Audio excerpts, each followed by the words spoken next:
Plum here, g'day champions, how's it going? And welcome back to this week's vendor reset, the greatest on the interweb. It's July 23rd and today's vendor video will cover my top picks, hot ticket, interesting items and must buy gear for the week. Remember to show your support if you enjoy or find this video helpful. A simple like is all that it takes, and if you're not already, make sure that you hit that subscribe. Righto champions, with that said and out of the way, let's get stuck into these vendors. Kicking things off this week, we're going to start at the countdown vendor where we've got the KINGBREAKER. This one's a pretty easy one to pick up and to max out. Just swap that headshot damage to damage to targets out of cover. Next up, we've got the Forge holster. Never been a fan of this one, I'm going to skip it. And we've also got the Everlasting Gaze. Again, it's another gun that I haven't really used a lot of, so I'm not going to grab it. If you're a newer player, these are probably handy to pick up just to donate towards your expertise. Just remember, they're going to cost you 75 countdown credits each.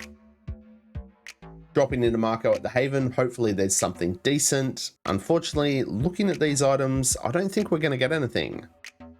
Max weapon damage roll on a Walker and Harris mask with regen and headshot.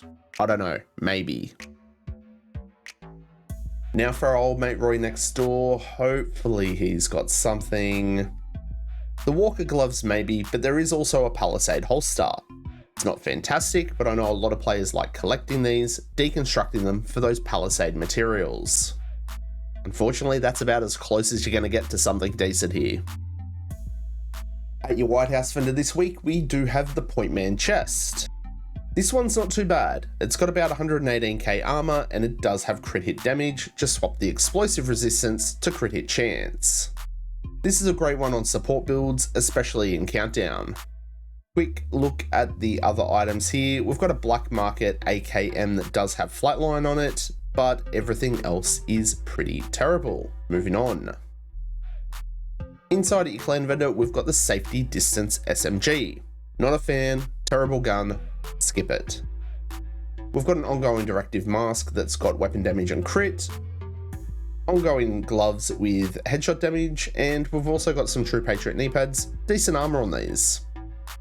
There is a relic here, and unfortunately all the other items are pretty terrible. Look, it's up to you guys, but remember, if you need any of it, just grab it.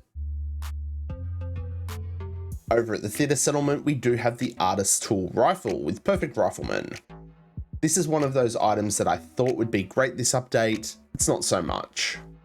Quickly glancing through the other items, not much happening, gonna skip it. Next up, we're at the Castle Settlement where we've got the Darkness Marksman rifle. Again, another named piece I'm not a fan of. We do have this Murakami mask. It's gonna be decent if you want to run a 2-piece Murakami for your healer builds. But unfortunately, that's about it. A quick stop in at the Campus Settlement where we've got the Designated Hitter.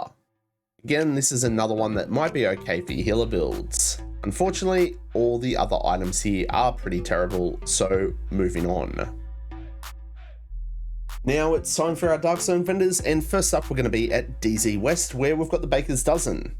Again, this is another named item that I'm not a huge fan of. I'm gonna skip it. I don't think it's worth the DZ credits.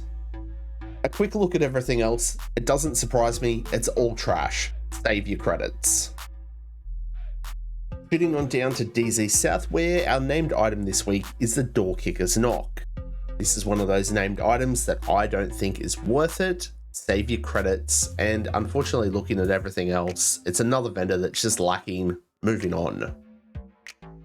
And for our last stop this week, we are at DZ East where we've got the Nightwatcher mask. Again, this is one of those named items that doesn't get a lot of love, but I actually do like this piece. We've also got a black market RPK that already has flatline on it, so just rolling damage to armor. But unfortunately, everything else is missing the mark. No matter what way you spin it, this has been a pretty dog water week. But I'm sorry to say it, that's going to wrap it up for this week's Vendor Reset Champions. If you're interested in the daily targeted loot, it's on your screen now.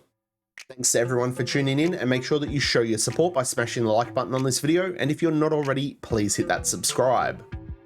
Everyone's support is always greatly appreciated, and remember to stay frosty, keep looting, shooting, and giving them hell, and I hope to catch you all in the next one. I'm Plum out.